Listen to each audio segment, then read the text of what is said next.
طاہر نے کہا اچھا اسے اٹھا لو، میں بغداد پہنچ کر تمہیں بہت اچھی ذرہ لے دوں گا، یہ کسی اور کو دے دینا۔ زید نے دونوں ہاتھوں سے ریت کا گڑا کھوتے ہوئے کہا میں اسے یہیں دفن کرتا ہوں، میں سمجھوں گا کہ میری 30 بکریاں بیماری سے مر گئیں اور نئی ذرہ کی مجھے قطن خواہش نہیں۔ گزشتہ 5 صدیوں میں خلفائے بنو عباس کی پرامن تعمیر نے بغداد کو ایک شاعر کا خواب بنا دیا تھا۔ دریائے دجلہ اسے 2 حصوں میں تقسیم کرتا تھا اور دونوں کناروں کی آبادیوں میں سڑکوں اور نہروں کے جال بچھائے ہوئے تھے۔ بغداد کے محلات اور مکانات گزشتہ 500 برس کے فن تعمیر کے ارتقاء کی داستان بیان کرتے تھے۔ دنیا بھر کے بہترین باغبانوں نے اس کی مٹی میں جنت کے حسین ترین تصورات زندہ کر دیے تھے۔ 20 لاکھ انسانوں کی یہ بستی خوبصورتی، دل فریبی اور رعنائی کے لحاظ سے دنیا کا بہترین شہر تھی، لیکن بغداد کی تعمیر کے ساتھ ہی بغداد کے باشندوں کا زوال شروع ہو چکا تھا۔ اسلام کا وہ تمدن جس نے صحرائے عرب کی تندو تیز لیکن صحت بخش ہواؤں میں پرورش پائی تھی، اب اس عجمی گہوارے میں سو رہی تھی۔ دربار خلافت میں عربوں کا وہ اثر و رسوخ جو خلیفہ مامون کے زمانے سے کم ہونا شروع ہو چکا تھا، اب تقریباً ختم ہو چکا تھا۔ تاہم حکومت کے ایوانوں سے باہر بغداد کے علمی مراکز میں عربوں کی اہمیت کسی طرح کم نہ ہو سکی۔ انہوں نے ہیئت، ریاضیات، تاریخ، جغرافیہ، کیمیا، طب، جراحت، طبیعیات کے علوم و فنون میں نام پیدا کیے، لیکن بغداد کے آرام پسند باشندوں نے ان علوم کو اپنی تعمیر نو کا ذریعہ بنانے کی بجائے دماغی عیاشی کا بہانہ بنا لیا تھا۔ ایران، ترکستان، شام اور دور دراز ممالک سے فنون لطیفہ کے استاد بغداد پہنچ جاتے اور بغداد کے امراء ان کی سرپرستی کرتے۔ بغداد میں سینکڑوں لائبریریاں کتابوں سے بھری پڑی تھی۔ ان کتابوں کو پرکھنے کے لیے بہترین نقاد تھے، لیکن پڑھ کر ان پر عمل کرنے والے بہت کم تھے۔ عجمی امراء کی محفلوں میں قرآن و حدیث کی جگہ شاعری اور موسیقی نے لے لی تھی۔ خلیفہ کے دربار میں بعض اوقات ایک سیدھے سادے عالم دین کی بجائے ایک ہنسانے والے نقال کو زیادہ اہمیت دی جاتی تھی۔ شہر کے عین وسط میں قصر خلد کے نام سے ایک شاندار عمارت تھی جس میں عباسی خلفاء رہتے تھے، اور اس عمارت کے ارد گرد امیروں اور وزیروں کے محلات تھے۔ اونچے طبقے کے علماء کے لیے بھی ان محلات تک پہنچنے کے دروازے کھلے تھے، اور یہ اس وقت تک کھلے رہتے تھے جب تک کہ ان کے نظریات خلیفہ کے سیاسی مسلک سے ٹکر نہیں کھاتے تھے۔ قصر خلد سے دور شہر کے ایک سرے پر دریا کے کنارے ایک وسیع قید خانہ تھا۔ اس قید خانے کی سب سے زیادہ تنگ و تاریک کوٹریاں ان جلیل القدر علماء اور اکابرین سلطنت کے لیے وقف تھیں، جو فتویٰ دیتے وقت عباسی خلفاء کے جذبات کا لحاظ نہ رکھتے تھے یا جو انہیں اسلام کی کسوٹی پر پرکھنے کی جرأت کرتے تھے۔ حکومت کی نظر میں وہ علماء قابل عزت تھے جو کسی مجرم کے خلاف فیصلہ سنانے سے پہلے اس کا حسب نسب اور دربار خلافت میں اس کا اثر و رسوخ جان لینا ضروری سمجھتے تھے۔ ایک عام آدمی کے لیے قتل کی سزا قتل تھی، لیکن خلیفہ اور امراء اس سزا سے مستثنی تھے۔ بعض اوقات سلطنت کے واجب الاحترام بزرگوں کی عزت افزائی کے لیے انہیں اپنے دسترخوان پر جمع کرتے، اور خلیفہ کے ملازموں کو بعض اوقات کھانے کے برتن اٹھانے سے پہلے معزز مہمانوں میں سے بعض کی لاشوں کو ٹھکانے لگانا پڑتا۔ دور انحطاط کے عباسی خلفاء اپنے مخالفین کو زہر سے ہلاک کرنے کے فن میں کمال حاصل کر چکے تھے، اور ایسے زہر بھی دریافت ہو چکے تھے جن کا اثر کھانے والے چند دن کے بعد محسوس کرتا۔ ہر مہمان دعوت میں شریک ہونے سے پہلے یہ سوچ لیتا کہ اس نے کسی موقع پر خلیفہ کو ناراض تو نہیں کیا۔ زیر تاب لوگ دعوت نامہ موصول ہونے پر ہی سمجھ لیتے کہ ان کا وقت آ گیا ہے، لیکن بعض اوقات چند ہوشیار امراء میں اتفاق ہو جاتا تو خلیفہ کے لیے اپنی جان بچانا مشکل ہو جاتی۔ آخری دور میں عباسی خلفاء کو شعر و شاعری اور فنون لطیفہ سے جس قدر لگاؤ تھا، اسی قدر وہ مذہبی تعلیم سے بیگانہ تھے۔ مذہبی امور کی قیادت کے لیے ایک شیخ الاسلام بنا دیا گیا، اور سیاسی امور خلیفہ اپنے ہاتھ میں ہی رکھتا۔ شیخ الاسلام کا قلم خلیفہ کی تلوار کا مطیع اور فرما بردار تھا۔ عباسی دور میں علماء کے درمیان مناظرے کی ابتدا ایک دوسرے کو سمجھنے کی نیک خواہش کے اعلان کے ساتھ ہوتی۔ ایک تقریر کرتا اور دوسرا اطمینان کے ساتھ سنتا، پھر وہ بیٹھ جاتا اور صاحب صدر کی اجازت سے مخالف جماعت کا لیڈر اٹھ کر جواب دیتا۔ پھر دونوں کی زبانیں آہستہ آہستہ تیز ہونے لگتی۔ جب گالیوں تک نوبت پہنچتی تو دونوں اٹھ کھڑے ہو جاتے۔ ایک اپنے مد مقابل کی 7 پشتیں گنتا، دوسرا اس کی 20 پشتیں گن ڈالتا۔ 2-3 زبانوں کی منتخب شدہ گالیاں پیش کرتا تو دوسرا 6-7 زبانوں کی چیدہ چیدہ گالیاں سنا دیتا، اور پھر دونوں اپنے اپنے گروہ سے ہمدردی رکھنے والے عوام سے مخاطب ہو کر انہیں گالیوں کا مطلب سمجھاتے۔ اور جب عوام کا جوش انتہا کو پہنچ جاتا تو دونوں طرف سے نعرے تکبیر بلند ہوتا اور دونوں گروہ ایک دوسرے پر ٹوٹ پڑتے۔ قرآن کی آن میں لاشوں کے ڈھیر لگ جاتے۔ آخر پولیس اور فوج کی لاٹھیاں اس کھیل کو ختم کرتی۔ حکومت نے مناظروں کو تو بند نہ کیا، لیکن یہ حکم جاری کر دیا کہ وہاں کوئی آدمی مسلح ہو کر نہ جائے۔ ان تمام قباحتوں کے باوجود اگر خلیفہ اور بغداد کے عوام عربوں کا وہ سپاہیانہ شعار جس نے پہلی صدی میں انہیں آدھی دنیا کا حکمران بنا دیا تھا ترک نہ کرتے تو بغداد اور اس کے ساتھ باقی عالم اسلام کو ایک عبرت ناک تباہی کا سامنا نہ کرنا پڑتا۔ ولید بن عبد الملک کے زمانے میں عربوں نے جس قدر افواج کے ساتھ سندھ، ترکستان اور اسپین کے ممالک فتح کیے تھے، عباسیوں کے پاس زور انحطاط میں بھی ان سے 3 گنا فوج تھی، اور وہ عالم اسلام پر کسی بڑی سے بڑی جلخار کو روک سکتے تھے۔ لیکن اموی اور عباسی خلفاء میں یہ فرق تھا کہ اموی اپنی فوج کا آخری سپاہی تک دور دراز کے محاذوں پر بھیج دیتے تھے، اور عباسی خلفاء بغداد کی چاردیواری کے اندر رہتے ہوئے بھی اپنی جانوں کی حفاظت کے لیے 2-3 لاکھ تلواروں کی ضرورت محسوس کرتے تھے۔ چونکہ اموی خلفاء کی افواج دور دراز کے غیر اسلامی سلطنتوں سے برسر پیکار رہتی، اس لیے وہ کسی اندرونی خلفشار میں حصے دار نہ بنتی، اور ان کی ہر نئی فتح کی خبر عوام میں مرکز کی اطاعت کا جذبہ بیدار کرتی رہتی۔ وہ ایک لڑی میں منسلک ہوتے چلے گئے، اور اگر کبھی کوئی بغاوت بھی اٹھی تو فوج نے ان کا ساتھ نہ دیا۔ اس کے علاوہ اموی خلفاء نے فوج میں مختلف قبائل کے سپاہیوں کی علیحدہ جتھ بندی نہ ہونے دی۔ ہر قوم، ہر ملک اور ہر قبیلے کا سپاہی ان کی فوج میں مساوی درجہ رکھتا تھا، اور اعلیٰ منصب پر فائز ہونے والے ہر آدمی کے لیے ترقی کے راستے کھلے تھے۔ ایک قبیلے کے سردار کا بیٹا ایک معمولی سپاہی اور اس قبیلے کا ایک عام آدمی اپنی ذہانت اور قابلیت کی بدولت اس فوج کا سپاہ سالار بن سکتا تھا۔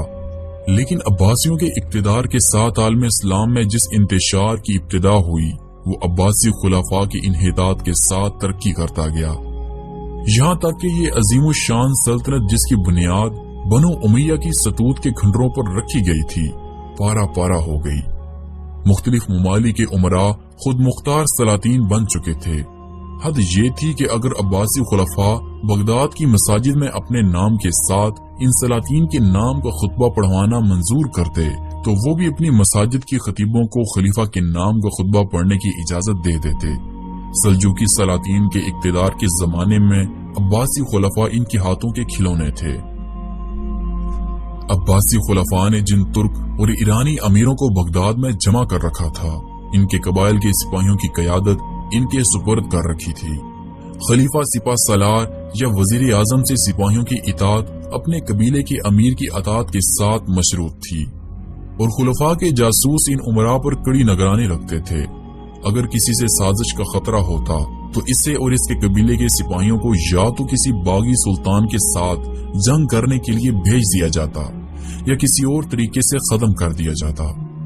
اسی طرح امراء کے جاسوس بھی خلیفہ کے ارادوں سے آگاہ رہنے کی کوشش کرتے۔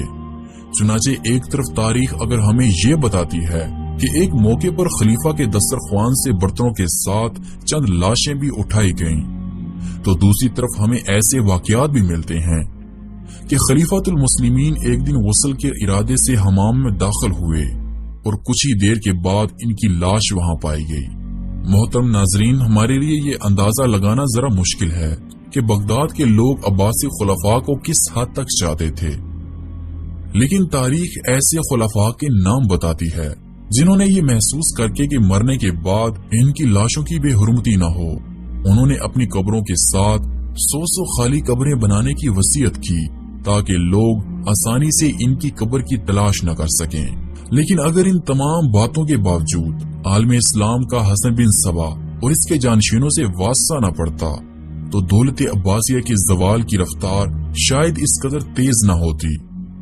ملک شاہ سلجوقی کی وفات اور اس کے وزیر اعظم نظام الملک کے قتل کے بعد عالم اسلام میں اس خطرناک تحریک کا سدباب کوئی نہ کر سکا، اور حسن بن صبا کے پیروکار گزشتہ صدی میں عالم اسلام کے درخشندہ ستاروں کو موت کے گھاٹ اتارتے رہے۔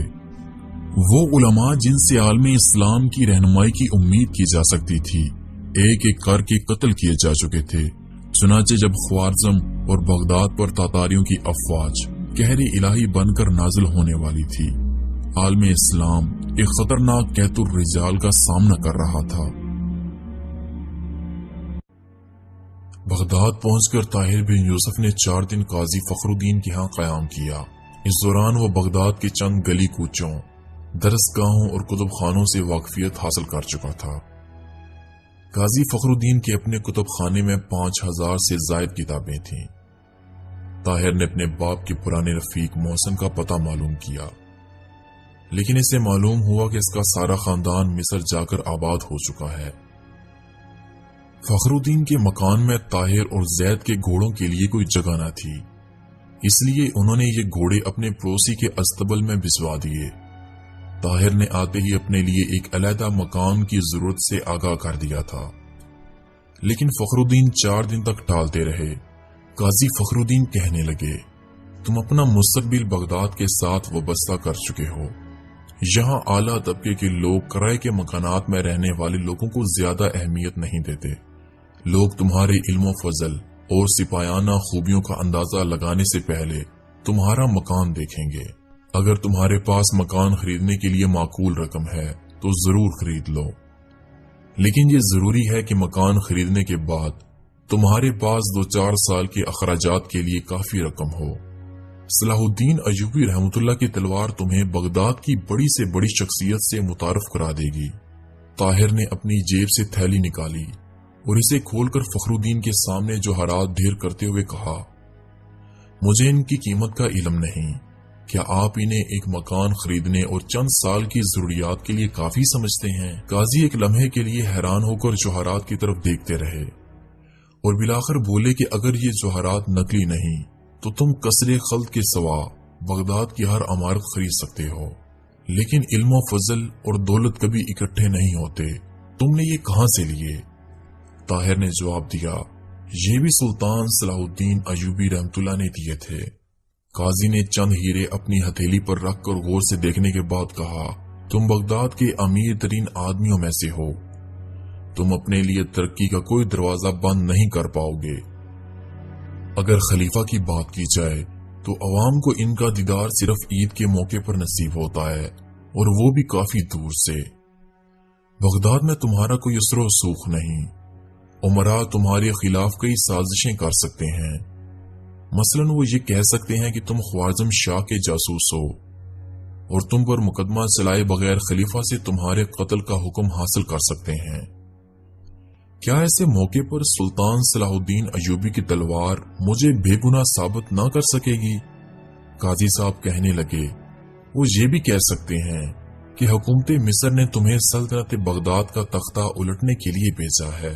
طاہر نے تھوڑی دیر سوچنے کے بعد کہا، مجھے دولت سے محبت نہیں، میں بغداد میں ایک بہت بڑا مقصد لے کر آیا ہوں، میں درباری خلافت میں رسائی حاصل کرنا چاہتا ہوں، خلیفہ کے ایک نیک نیت مشیر بن کر حکومت کی خارجہ حکمت عملی میں تبدیلی پیدا کر سکوں۔ گزشتہ صلیبی جنگوں میں درباری خلافت کی بے تعلقی اور غیر جانبداری سے مغرب کے نصرانی حکمرانوں کے حوصلے بہت بڑھ چکے ہیں۔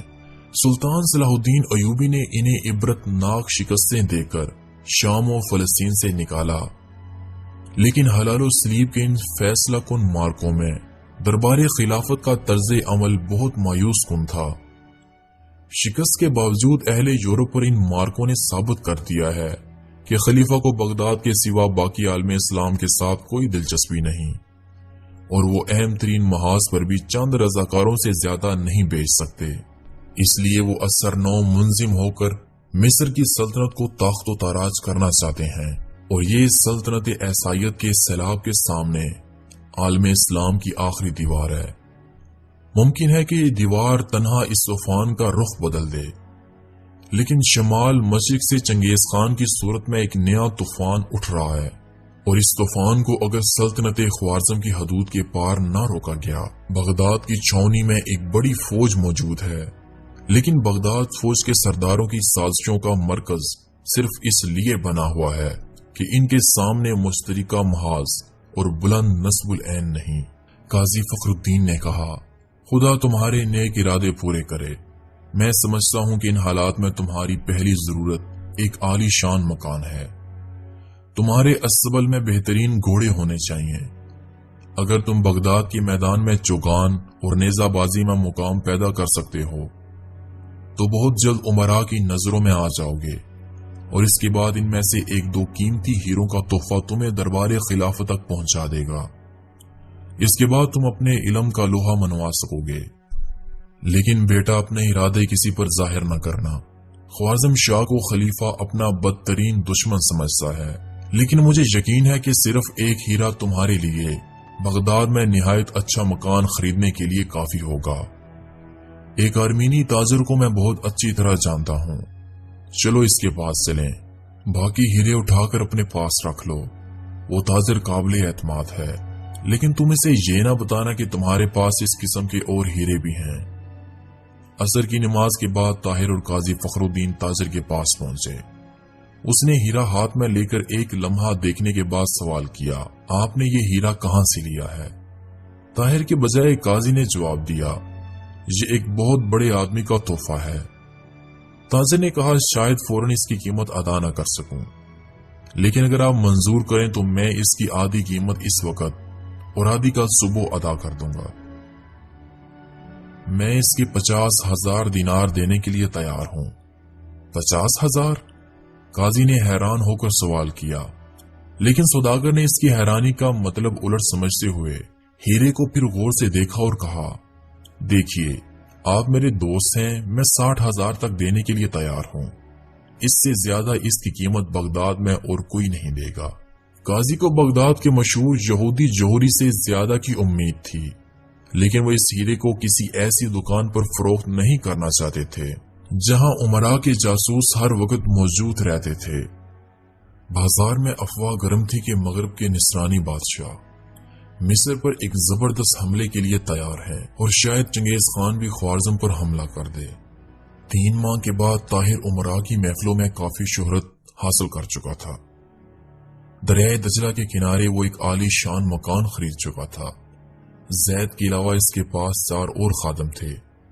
اس کے استبل میں چوگان اور نیزہ بازی کے لیے گھوڑے تھے۔ قاضی فخر الدین کے مہمان خانے سے اس عالی شان مکان میں منتقل ہوتے ہی سب سے پہلے جن لوگوں نے اسے اپنی توجہ کا مستحق سمجھا وہ بغداد کے علماء تھے۔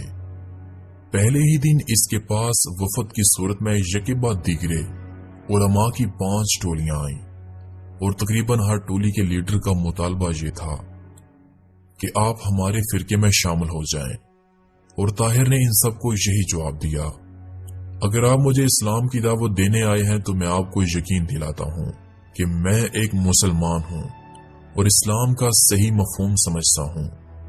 میرے سامنے وہ مسائل بیان مت کیجیے جن پر آپ 5 صدیوں میں متفق نہیں ہو سکے۔ بعض علماء نے اسے بحث میں گھسیٹنے کی کوشش کی، لیکن طاہر کی چند باتوں نے انہیں یقین دلا دیا کہ اس نوجوان کے پاس صرف چاندی اور سونا ہی نہیں بلکہ علم کا بھی خزانہ ہے۔ اس کے بعد آہستہ آہستہ اس کی طرف متوجہ ہونے لگے۔ شاہ سواری کے فن میں کمال بھی ایک عرب نوجوان کی وراثت سمجھی جاتی تھی۔ مدینے میں احمد بن حسن نے طاہر کو فنون سپاہ گری سکھانے کے لیے بہترین استادوں کی خدمات حاصل کی۔ چنانچہ 16 سال کی عمر میں ہی مدینے کے نوجوان تیغ زنی اور نیزہ بازی میں اس کے کمال کا اعتراف کرتے تھے، لیکن بغداد پہنچ کر طاہر کو معلوم ہوا کہ یہاں چوگان کے کھیل کو سب سے زیادہ اہمیت دی جاتی ہے۔ شاہی محل کے سامنے ایک وسیع میدان تھا۔ شہر میں چوگان کے کھیل کے لیے چند اور میدان بھی تھے، طاہر نے ایک میدان میں چوگان کی مشق شروع کر دی اور چند ہفتوں کے بعد شہر میں چوگان کے شائقین کی محفلوں میں ایک ایسے نوجوان کا چرچا ہونے لگا جس کے باپ نے بہادری کے سلے میں سلطان صلاح الدین ایوبی کی تلوار حاصل کی تھی۔ ایک صبح طاہر دریا میں تیرنے کی مشق کر رہا تھا۔ زید بھاگتا ہوا آیا اور کنارے پر کھڑا ہو کر چلایا، آپ جلدی باہر نکلیے، شہر کا کوتوال آپ سے ملنا چاہتا ہے۔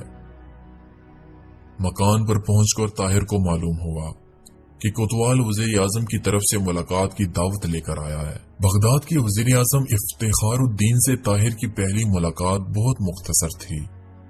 افتخار الدین نے اس سے چند سوالات پوچھے، تم بغداد میں کب آئے، کہاں سے آئے اور کیا مقصد لے کر آئے؟ طاہر نے ان سوالات کا جواب دیتے ہوئے کہا، مجھے آئے ہوئے 3 مہینے 10 دن ہو چکے ہیں، میں مدینے سے آیا ہوں اور میرا مقصد خدمت اسلام ہے۔ بہت نیک مقصد ہے، وزیر اعظم نے بے اعتنائی کے ساتھ کہا، لیکن یہ مقصد آپ دولت عباسیہ کی خدمت سے حاصل کرنا چاہتے ہیں یا کسی خفیہ انجمن کے رکن بن کر؟ میں نے سنا ہے کہ سلطان صلاح الدین ایوبی کی تلوار کی بدولت بغداد کے عوام آپ کا بے حد احترام کرتے ہیں۔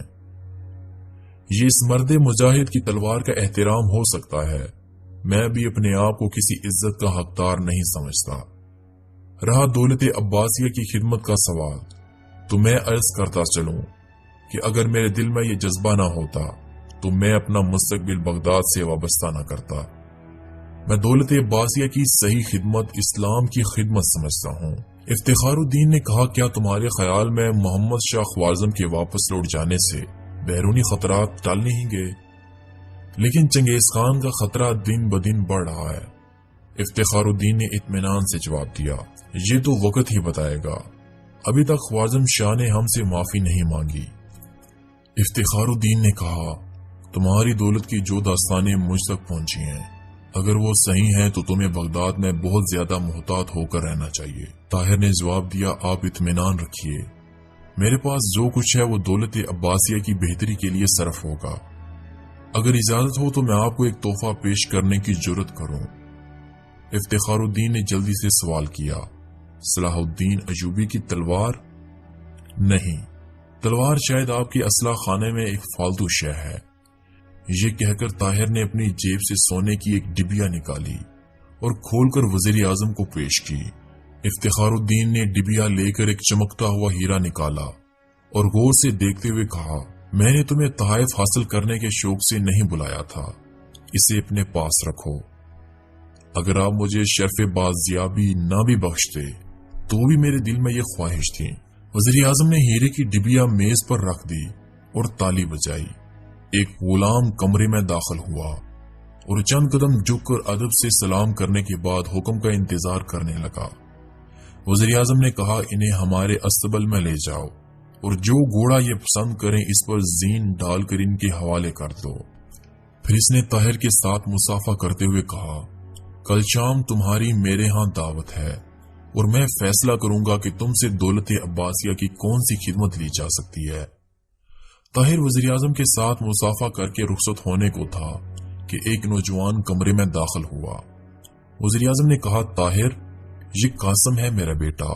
طاہر نے اس کے ساتھ گرم جوشی سے مصافحہ کیا۔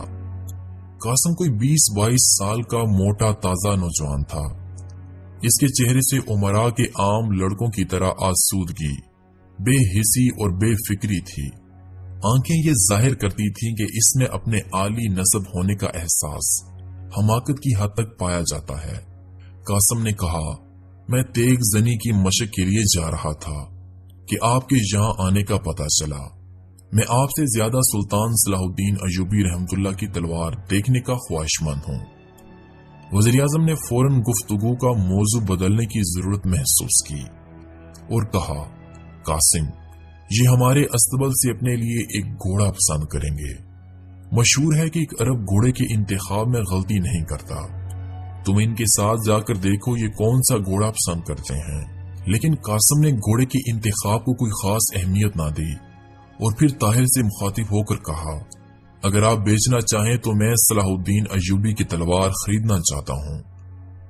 ابا جان اس کے لیے بڑی سی بڑی قیمت ادا کرنے کے لیے تیار ہیں۔ آپ لباس سے ایک عالم معلوم ہوتے ہیں، آپ اسے کیا کریں گے؟ طاہر نے اپنی پریشانی پر قابو پاتے ہوئے کہا، ایسی چیز کو بیچنا اس کی تضحیک ہوگی، میں کسی معاوضے کے بغیر اسے آپ کی نظر کر دوں گا، لیکن ایک شرط پر۔ وہ کیا؟ وہ یہ کہ آپ اپنے آپ کو اس امانت کا مجھ سے بہتر حقدار ثابت کریں۔ قاسم نے پر امید ہو کر جواب دیا، آپ ایک عالم ہیں اور میں ایک سپاہی ہوں، تلوار پر آپ سے زیادہ میرا حق مسلم ہے، ورنہ آپ آزما کر دیکھ لیجئے۔ شمشیر زنی کے فن میں قاسم کی خود اعتمادی غرور کی حد تک پہنچ چکی تھی، اس لیے جب طاہر نے اسے مقابلے کی دعوت دی تو قاسم نے ایک کہکا لگایا اور وزیر اعظم نے طاہر کی طرف تعجب کے ساتھ دیکھتے ہوئے کہا، یہ مقابلہ دلچسپ رہے گا، لیکن میں چاہتا ہوں کہ دوسرے لوگ بھی اس سے لطف اٹھائیں، لیکن شاید خلیفۃ المسلمین بھی اس میں دلچسپی لیں۔ وزیر اعظم سے دوبارہ مصافحہ کرنے کے بعد طاہر قاسم کے ساتھ محل سے نیچے اترا۔ استبل میں مختلف نسلوں کے 150 گھوڑے بندھے ہوئے تھے اور یہ تمام وزیر اعظم کی ذاتی ملکیت تھی۔ طاہر نے استبل کے 3-4 چکر لگائے، کسی گھوڑے کو سرسری اور کسی کو غور سے دیکھا، بلاخر ایک گھوڑے کی پیٹھ پر تھپکی دیتے ہوئے کہا، میں اسے پسند کرتا ہوں۔ قاسم نے کہا، خوب، میں آپ کے انتخاب کی داد دیتا ہوں، لیکن یہ کبھی کبھی الٹے پاؤں چلنا شروع کر دیتا ہے۔ اسے ہمارے استبل میں آئے ہوئے تقریباً 2 ماہ ہو چکے ہیں، یہ اتنا سرکش ہے کہ میں بھی اسے تربیت نہیں دے سکا۔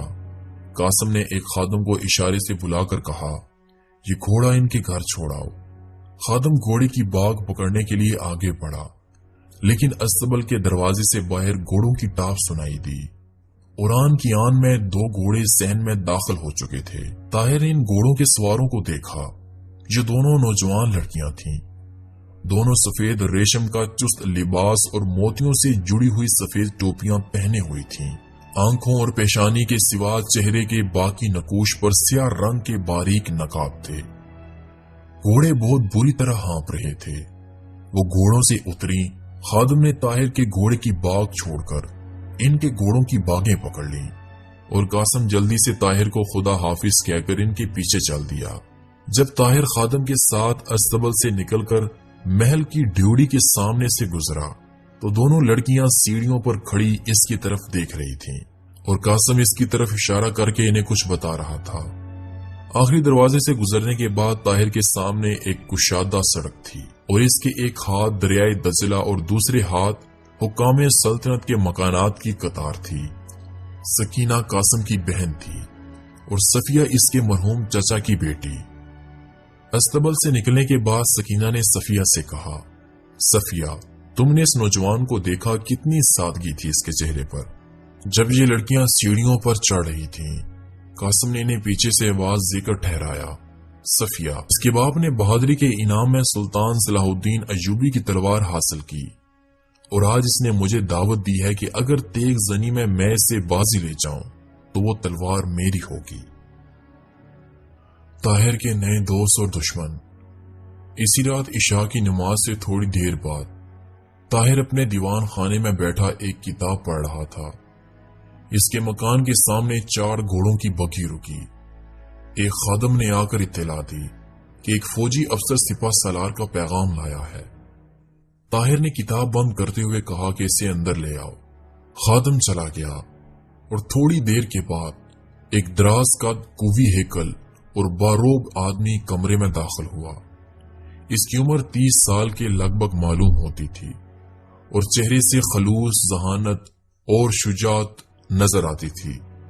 طاہر نے اٹھ کر اس سے مصافحہ کیا اور اپنے قریب ایک کرسی پر بٹھایا۔ نووارد نے کہا کہ میرا نام عبدالعزیز ہے، میں آپ سے غائبانہ واقفیت حاصل کر چکا ہوں۔ اس وقت میں سپہ سالار کا پیغام لے کر آیا ہوں، وہ آپ سے ملنا چاہتے ہیں، لیکن میں آپ سے ذاتی طور پر بھی ملاقات کرنا چاہتا تھا۔ سردست، میں آپ کو یہ بتا دینا کافی سمجھتا ہوں کہ آپ مجھے اپنا دوست سمجھیے، اور میں آپ کی طرف دوستی کا ہاتھ اس لیے نہیں بڑھانا چاہتا کہ آپ بہت زیادہ امیر ہیں یا آپ کے پاس وہ تلوار ہے جو آپ کے والد نے صلاح الدین ایوبی سے انعام میں حاصل کی تھی، بلکہ اس لیے کہ آپ کے دل میں اپنے آپ کو بہادر باپ کی نشانی کا حقدار ثابت کرنے کی خواہش پائی جاتی ہے۔ آپ نے قاسم کو مقابلے کی دعوت دی ہے۔ طاہر نے جواب دیا، ہاں مجھے معلوم نہ تھا کہ بغداد میں یہ تلوار اس قدر اہمیت اختیار کر لے گی۔